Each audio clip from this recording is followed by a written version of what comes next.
جب حضرت مہدی کی قیادت میں مسلمان صاحب ایمان اہل عرب یہودیوں اور عیسائیوں کی طاقت سے ٹکرائیں گے تو ان کی مدد کے لیے دو جانب سے اللہ تعالیٰ کچھ بھیجیں گے مدد.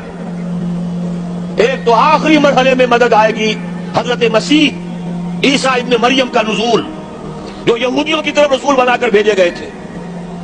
انہیں یہودیوں نے اپنے خیال میں سولی پر چڑھا دیا، لیکن اللہ نے فرمایا وما صلبوہ وما قتلوہ ولکن شبہ لہم بل رفعہ اللہ الیہ. اللہ تو اپنی طرف اٹھا کر لے گیا.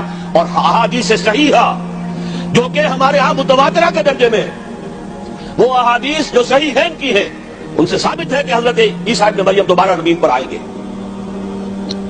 اور یہودیوں کا سب سے بڑا سرغنہ جو خود مسیح ہونے ہی کا دعویٰ کر رہا ہوگا، مسیح الدجال، اسے حضرت مسیح قتل کرے. لیکن ایک دوسری حدیث سے معلوم ہوتا ہے کہ مشرق سے فوجیں آئیں گی حضرت مہدی کی مدد کے لیے. یخرجون ناس من المشرق یؤدون للمہدی یعنی سلطانہ. مشرق کی طرف سے فوجیں آئیں گی کہ جو مہدی کی حکومت کو مستحکم کرے. خراسان کا لفظ آتا ہے ایک دوسری حدیث میں. خراسان سے سیاہ عالم چلیں گے، انہیں کوئی نہیں روک سکے گا یہاں تک کہ وہ یروشلم میں جا کر رسم ہو جائیں گے. اور حضور کے زمانے میں اچھی طرح سمجھ لیجئے، ہند کسے کہتے تھے حضور کے زمانے میں؟ پاکستان ہند میں شامل نہیں تھا. سندھ و ہند، سندھ ایک مکمل ملک تھا، ہند اس کے بعد شروع ہوتا تھا. یہ راجپوتانے کا اور تھر کا ڈیزرٹ جو ہے، اس سے آگے جو ہندوستان ہے وہ ہند تھا.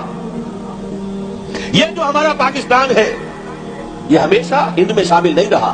حضور کے زمانے میں بالخصوص سندھ و ہند، دریائے سندھ چلا آ رہا ہے. یہ ساری ٹریبیوٹریز جو پنجاب کے اندر اس کی ہیں، یہ سب ایک علیحدہ ملک ہے جو اس زمانے میں سندھ کہلاتا تھا. اور نمبر 2 یاد کیجئے، اس زمانے میں خراسان ایک علاقہ تھا جس میں موجودہ افغانستان کا 2/3، تھوڑا سا حصہ ایران کا، اور جہاں تک میں تحقیق کر سکا ہوں آج تک پاکستان کا بھی علاقہ، خاص طور پر مالاکنڈ ڈویژن جو اس خراسان میں شامل ہے. خراسان سے سیاہ عالم چلیں گے جو جا کر یروشلم میں نصب ہوں گے.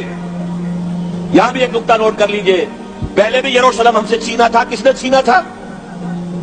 عیسائیوں نے، کروسیڈرز. واپس کون لیا؟ کس نے لیا؟ عربوں میں دم نہیں تھا، عرب عیاشیوں کی وجہ سے کھوکھلے ہو چکے تھے. واپس لینے والا صلاح الدین ایوبی، کرد خون. اب دوبارہ یروشلم لیا جا چکا. چھینا کن سے گیا؟ عربوں سے.